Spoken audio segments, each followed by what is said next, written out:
생산과 소비 브로그 시작하겠습니다. 문재인을 비롯한 공산주의 세력은 이전에 어떤 역사 날조를 시도하죠. 이전엔 어떤가요? 누구나 다 1948년 8월 15일을 건국일로 인정했다는 거예요. 역사적 사실이 그러하니까 그렇죠. 그것을 부인하는 사람은 없었다는 거예요. 근데 문재인 정부가 들어서면서 난데없이 임시정부 설립일인 1919년을 건국일이라고 주장하기 시작했다는 거예요. 이런 짓을 왜 벌일까? 한국은 현대사를 자꾸 날조하려고 하죠. 공산주의 세력 인사들이. 이유가 있다는 거예요. 좀 한국 현대사를 알고 싶어. 그렇게 생각하면 그래요. 역사를 연구를 해보겠죠. 1948년 8월 15일이 건국되었다는 건 누구나 다 아는 것이고, 또 1945년에 일본이 패망했다는 것도 미국한테 패망했다는 것도 다 아는 사실이라는 거예요. 45년과 48년 사이에 있었던 일을 한국사는 잘 안 가르치죠. 정확하게 어떤 일이 있었는지. 어떤 일이 있었나요? 공산주의 세력과 근대국가 수립 세력이 싸운다는 거예요. 한쪽은 공산주의 국가를 건설하기 위해서, 다른 쪽은 근대국가를 수립하기 위해서. 절대 다수의 국민들은 근대국가 수립 세력 인사였다는 거예요. 그것도 막 날조하려고 하지만 그렇지 않다는 거예요. 왜 근대국가 수립 세력 인사가 됐는지 예전에 다 설명했죠. 싸우면서 건국된 나라가 한국이라는 거예요.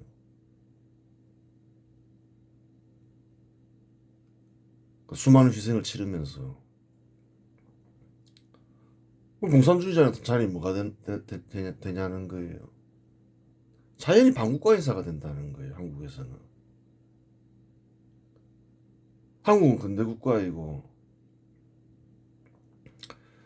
그래요. 근대국가는 아무래도 이제 신분제도를 부정하니까 뭐 왕실이나 일단 국제를 인정하지 않죠.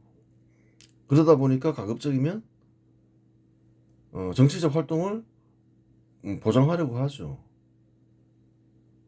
그래서 뭐 특별히 범죄를 저지르지 않으면 한국에서는 공산주의 활동도 어느 정도는 인정해 주죠. 그래요. 근데 이제 공산주의 활동 인사들은 역사적 사실에 근거하면 아무리 정치적 자유를 보장해줘도 뭔가요? 항상 자기는 반국가 인사라는 반국가 인사잖아요, 사실. 한국은 그래요. 공산주의 세력과 싸우면서 세워졌고 발전한 나라니까. 그러니까 역사를 날조하고 싶은 욕망이 커지는 거죠. 그래서 이런 짓을 버리는 거예요. 너무 뻔한 거짓이라서 문재인 정부 이전에는 그러진 않았죠. 뭐 임시정부가 국가다, 임시정부 설립일이 한국 건국일이다 그런 주장은 안 했다는 거예요. 그건 너무 뻔한 거짓말이기 때문에. 그럼에도 불구하고 무리하게 사기극을 벌리는 이유는 그렇죠. 반국가 인사라는 딱지는 아무리 정치적 활동 자유를 보장하더라도 그래요. 수치스럽잖아요. 그러니까 이제 역사를 날조하려고 하는 거죠. 그래요. 돌연변이 세력. 문재인 정부 시절은 공산주의 세력의 전성기이자 돌연변이 세력의 전성기이기도 했다. 돌연변이 세력 중에서도 가장 큰 세력은 묻지마 복지 확대 세력이다. 그래요. 이제 공산주의 국가가 멸망하고 공산주의 국가의 실상이 드러나자 1990년 무렵 전향하는 이들도 많지만 경제적 평등을 포기하지 못한 이는 이제 묻지마 복지 확대로 나가죠. 변신하죠. 정부 재정이 어찌되건 산업이 어찌되건 따지지 않고 어떻게든 복지를 확대하는 것이 선이라고 믿는 세력이 묻지마 복지 확대 세력이다. 현 시대에서 한국같이 산업이 발전한 곳에서는 공산주의 세력 역시 중간 단계로 묻지마 복지 확대 세력과 같은 입장을 취하기 때문에 공산주의 세력과 묻지마 복지 확대 세력은 구별되지 않는다. 구별되지가 않죠. 추구하는 바가 같으니까. 목표가 같으니까. 구별이 가능한 경우는 자신이 공산주의자 내지 사회주의자라고 밝히는 경우일 뿐이다. 그렇게 되죠. 구별이 안 되는데 또 자기가 공산주의자다라고 밝히는 사람들이 있더라. 실상 사회라는 단어는 중립적인 단어라서 사회주의자라고 말하면 정체가 무엇인지 알 수 없게 된다. 공산주의자들은 자신이 정체를 감추고자 사회주의자라고 통상 말한다. 하여간 자신이 사회주의자라고 밝힌 대표인사로는 조국, 임종석 등이 있다. 아니 근대 국가도 사회에 속하고 사회의 한 형태고 공산주의 국가도 사회의 한 형태라는 거예요. 사회주의자다 이래버리면 이 사람들의 정체를 알 수가 없게 돼버리죠. 그래요. 그래서 통상 공산주의자가 자기는 사회주의자다 이렇게 얘기하지 않는다는 거예요. 공산주의 국가도 우리는 사회주의 국가다 이렇게 얘기하잖아요. 그래요. 공산주의는 자기 정체성을 드러내는 거죠. 사회는 정체성을 감추는 거고. 공동소유, 공동생산. 근대 국가는 어떤가요? 사회주의를 인정하잖아요. 개인 소유. 각자 생산은 아니죠. 기업에서 보면 여러 명이 합쳐서 생산할 수 있으니까 홀로 사업할 수도 있지만, 근대 국가는 각자 소유, 선택 생산이죠. 그렇게 되는 거예요. 뭐 계약 생산 이렇게 얘기할 수도 있죠. 각자 소유, 계약 생산. 그렇게 되는 거예요. 한국의 공산주의자. 근데 이제 돌연변이 세력과 공산주의 세력은 구별되지 않는데, 내가 자신이 이제 사회주의자나 공산주의자라고 밝히면 공산주의자인 거겠죠. 조국은 나는 사회주의자인 동시에 사회주의자다. 사회주의자라고 밝혔잖아요. 공산주의자인 거죠. 돌연변이 세력이라기보다는. 2019년 임종석은 나는 나의 꿈은 여전히 사회주의다. 사회주의자라고 밝혔잖아요. 공산주의자인 거죠. 이인영 사회주의 가치를 재편해야 된다. 공산주의자인 거죠. 2020년에 발언했죠. 이런 경우는 하는 행동은 돌연변이 세력하고 똑같아도 공산주의자구나 이렇게 알 수 있는 거예요.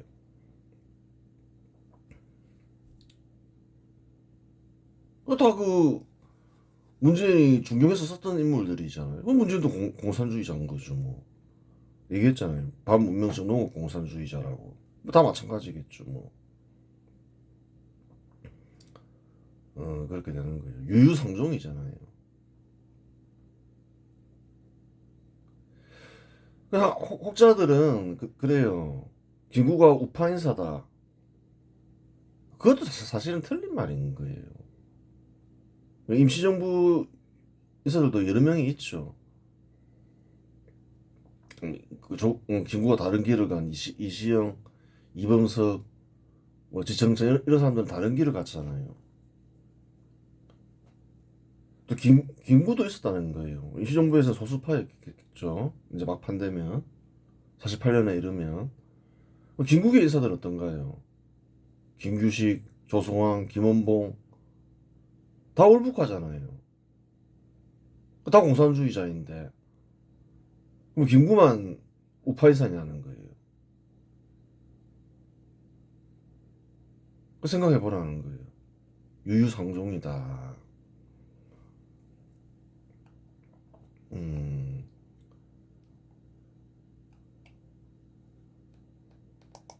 문재인 정부 시절에는 정부의 빚을 대폭 증가시키며 복지를 확대했고 현금 살포도 남발했으니 묻지마 복지 확대 세력의 전성기이기도 했다. 진짜 묻지마 복지 확대 세력도 있었겠죠. 더 많았을 수 있죠. 문재인 정부 시절에는 환경 돌연변이 돌연변이 세력의 전성기이기도 했다. 반문명적 농업공산주의자인 문재인은 환경 돌연변이 세력의 의견을 대폭 수용했죠. 대폭 수용하여 원전 사계를 산업을 파괴하고 물 관리를 위해 설치된 보를 파괴하려는 시도를 했다. 대폭 수용한 거죠. 문명 다 파괴해야지 좋다. 자연으로 돌아가는 게 좋다. 그런 것은 경제적 평등이 실현될 것이다. 뭐 이런 생각을 가졌겠죠. 과연 그렇냐는 거예요. 살기 좋겠냐는 거예요. 문명이 후퇴해서 농업 중심의 국가가 돼보라는 거예요. 어떻게 되는지. 고대 농경국가 생각하면 되는 거죠. 북한을 봐도 되고 조선을 봐도 되고 절대 빈곤에 시달리고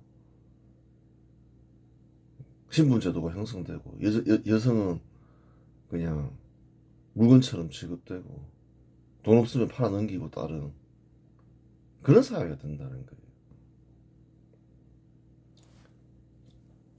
문재인 정부 시절에는 페미니즘 돌연변이 세력의 전성기이기도 했다.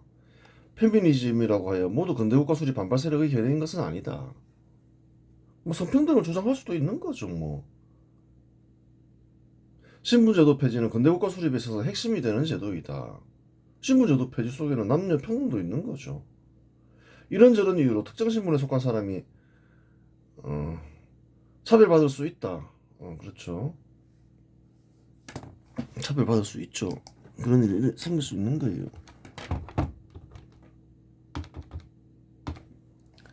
통상 고대 농경국가에서는 여성을 남성보다 열등한 존재로 보고 차별하였다. 한국에서도 장기가 남존여비를 당연시하며 여성을 차별했다. 그랬죠 뭐 조선시대.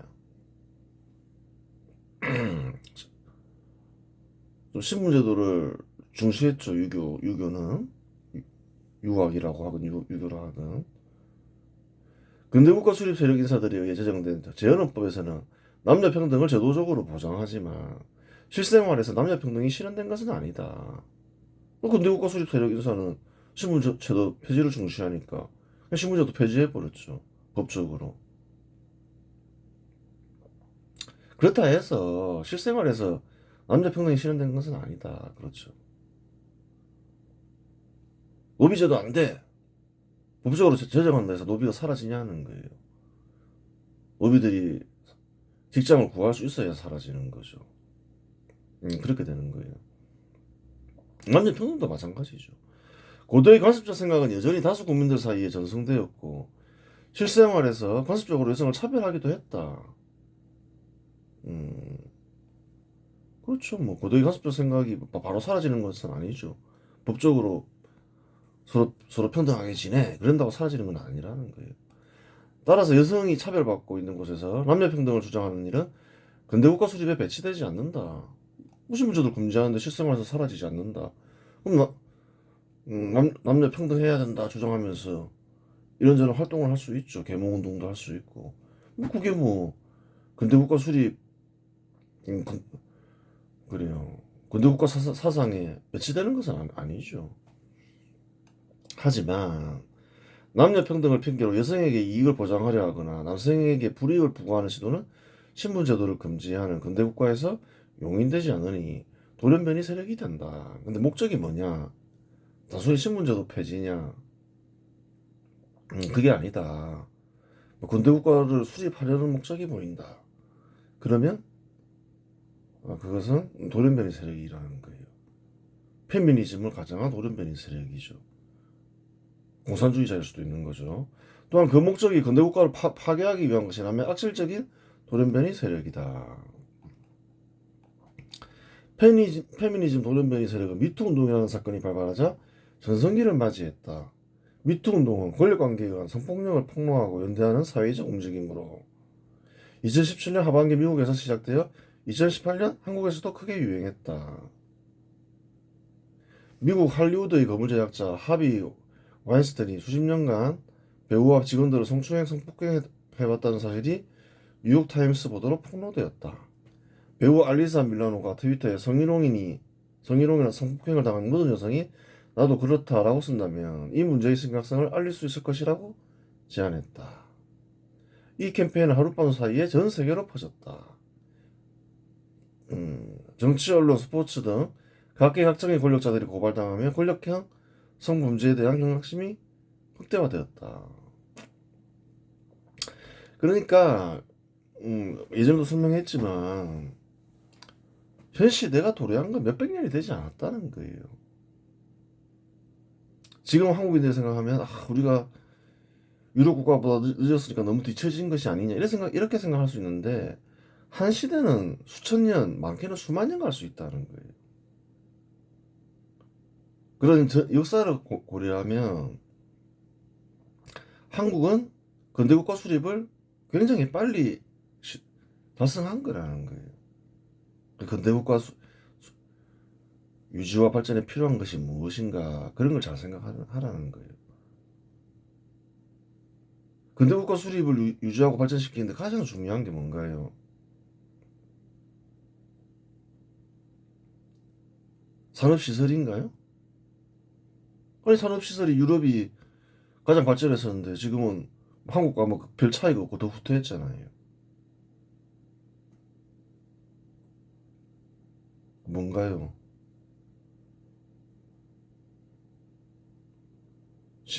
지정학? 그런 것도 아니라는 거예요. 가장 중요한 거는 사람이라는 거예요. 아무것도 없어도 근대국가를 수립해야 돼.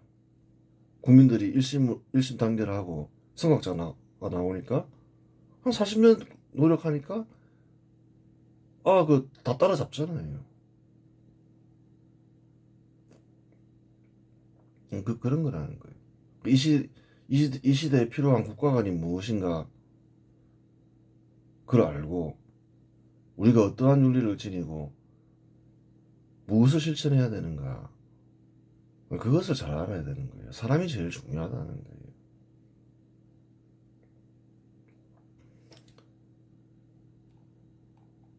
2018년 1월 29일 서지정 검사가 JTBC 뉴스룸에 출연하여 8년 전 법무부 간부로부터 성추행을 당했고 이를 문제 삼자 인사 불이익을 받았다고 폭로했다.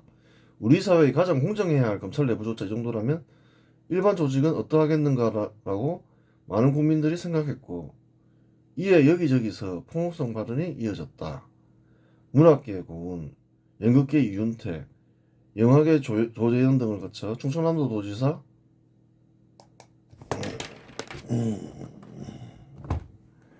안희정의 성추행까지 폭로되었다. 그런 일이 있었죠.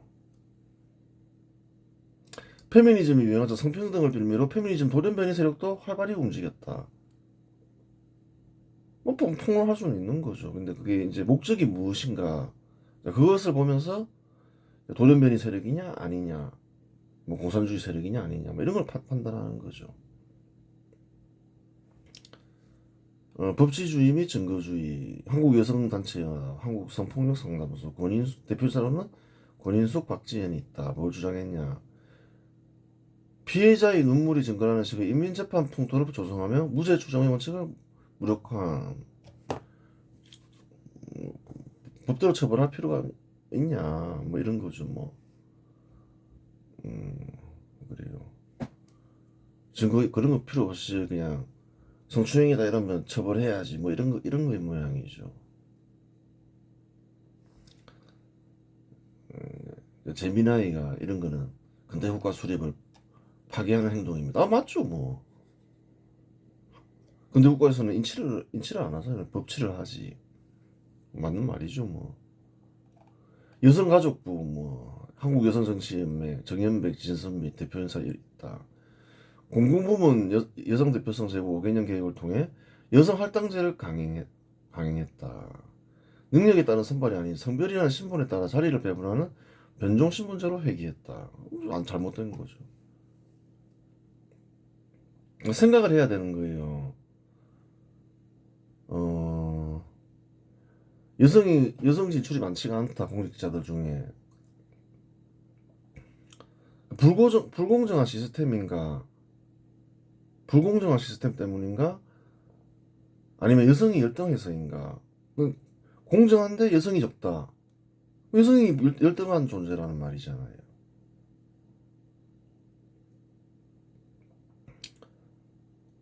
공정한 시스템이 문제여서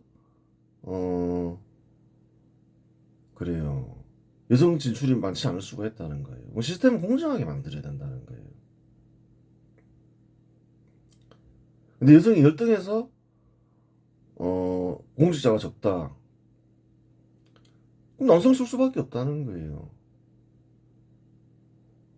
정치적 도구로 정부를 활용하면 안 된다는 거예요. 왜 그런가요?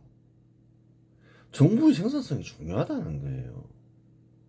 기본적으로 능력 있는 사람을 써야 된다는 거예요. 예전에도 얘기했지만 한국은 부채 비율이 계속 증가하고 있죠. 중단시켜야 되죠. 그렇지 않으면 국가적 재앙을 맞이한다는 거예요. 재정 위기죠. 생산성을 높여야 되고 어떻게든 부채를 줄여야 되는데 능력 있는 사람을 써야 된다는 거예요. 생산성을 높여야 될 거 아니에요. 능력 있는 사람을 쓰면서 공직자 수를 줄여야 된다는 거예요.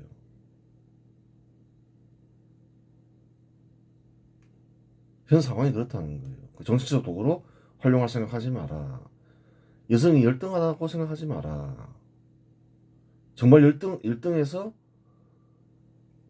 여성이 진출이 안 된다. 그런 거 어쩔 수 없다. 그렇게 되는 거예요. 가족 공동체 및 인구 재생산, 그 페미니즘을 강조하다 보니까 출산율이 막 세계 최저에 이르게 됐다. 정치적으로 이용했다. 잘못된 거다. 여성신문, 여성주의 활동가 집단, 대표 인사로는 이종욱, 윤미향이 있다. 이렇게 얘기하죠. 국가재정 투명성, 돈을 막 쓰더라. 연간 30조 원에 달하는 막대한 성인지 예산을 편성했다. 어마어마한 돈을 쓴 거죠. 근데 또 보니까 막 무관한 사업에 투자하고 그러더라. 또 자기 편이라고 생각하는 단체에 자금을 막 뿌리고 있더라. 그 주요 단체는 그 당시 이제 기획재정부가 주도했다. 한국여성정책연구원이 있다. 대표 인사로는 남인숙, 한명숙이 있다. 이렇게 얘기하고 있죠. 실상 한국은 제도적으로 신분제도를 금지하고 그에 따라 남녀차별을 금지한다.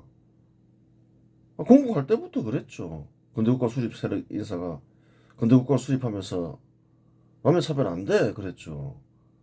차별을 해결하려 하면 또 다른 차별과 갈등을 야기한다. 여성 할당제를 얘기하는 거죠. 여성 할당제는 여성은 남성보다 열등하다는 전자에 시행된다. 공정한 제도 하에서 여성은 과연 유리할까 불리할까? 혹시 한국에서 여성이 두각을 나타내지 못하면 불공정한 제도 때문이 아닐까? 공정한 제도 하에서 여성이 두각을 나타내지 못하면 어떡하나?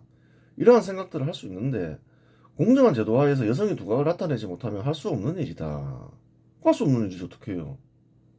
어쨌든 유능한 사람을 어느 조직이나 써야 하지 않겠는가? 기업도 중요하고 정부도 중요하고 생산성이 중요한데 진짜 알고 보니까 여성이 열등하더라. 유능한 사람 위주로 써야지 어떻게 해요? 근데 그렇지 않을 거다. 그거 따져봐야 된다는 거예요. 기본적으로 여성이 남성보다 열등하다는 생각은 근거가 없다. 능력에 따른 차이는 있겠죠. 근력과 같은 육체적 능력에 있어서 여성이 남성보다 열등한 측면이 있지만 현 시대에서 육체적 능력을 요구하는 일은 그다지 많지 않다. 뭐 근력은 좀 여성이 평균적으로 떨어지더라. 힘센 여성도 있지만 그렇게 볼 수는 있죠. 그런 사실은 여성들도 인정한다는 거예요. 여성들이 얻고자 하는 일 역시 건설 현장의 일과 같은 육체적 노동을 필요로 하는 일이 아니다. 근력이 떨어지는 건 자기가 열등하다는 걸 인정하고 그러한 일을 하는데 남녀 평등을 주장하진 않잖아요. 그래서 주로 이제 지능을 활용하는 일에 있어서 과연 여성이 열등한가? 그렇지는 않을 거다. 공정한 제도를 수립하면 된다. 공정한 제도 속에서 여성이 진출하지 못한다. 여성이 많이 진출할 수도 있고 적게 진출할 수도 있겠죠. 뭐 알 수는 없는 건데 어, 그게 맞다. 어떤 제도가 어떤 제도가 있어서 여성에게 불리한가? 혹시 뭐 차별이 있지 않는가? 뭐 그런 걸 찾아볼 수 있는 거죠. 음. 그래요. 또한 금전으로 해결할 수 있는 것과 금전으로 해결할 수 없는 것이 있다. 그렇죠. 모든 게 금전으로 해결할 수 있는 게 아니라는 거예요. 권력이나 사회적 위력을 이용한 성추행은 고도의 간섭적 생각이 기인하니 그러한 생각을 타파하는 것이 정답이다. 사회적 위력을 가진 자나 그렇지 않은 자나 신분이 동등한 국민이라는 윤리의식이 중요하다. 그러니까 그지 말했잖아요. 어느 나라나 빨리 도래해봤자 한 100년, 200년 빨리 도입된 거기 때문에 고도의 관습적 생각이 어느 나라나 다 남아있다는 거예요. 고도의 관습적 생각은 신분제도로 인정하잖아요. 아, 내가 신분이 높은 사람이다 생각하고 신분이 낮은 여성을 성추행할 수 있겠죠. 물론 남자도 성추행할 수 있겠죠. 여성이. 그런 일은 일어날 수 있는데 그건 이제 고도의 관습적 생각 때문이다. 그런 생각을 타파해야 된다. 그런 얘기를 하죠. 물론 윤리의식만으로 해결될 문제는 아니다. 또 윤리의식 말고 또 다른 게 있죠. 성욕이 절제되지 못하면 실수를 저지를 수 있다. 절제되지 못하는 자리는 피할 것이며 상습범이거나 누구나 심하다 싶을 정도의 성추행이 아니면 관용 또한 필요하다. 그 상대방의 관용도 필요한 거죠. 상습범이 아니거나 누가 봐도 이건 뭐 남성이 너무 심하다. 누가 봐도 저건 처벌해야 된다. 그게 아니면 관용 또한 필요하다는 거예요. 성추행할 의사가 없는 사람의 말도 경우에 따라 상대방이 성추행 당했다고 생각할 수 있다. 그렇죠. 그런 경우도 있을 수 있는 거예요. 즉 너무 엄격히 성추행을 적용하고 관용이 없으면 남녀는 함께 일하지 못한다. 무서워서 일을 할 수 있겠냐는 거예요. 범죄자 되는데 조그만 실수해도 그리고 관용 또한 필요하다. 그렇게 되는 거예요. 이번 시간에서 마치겠습니다.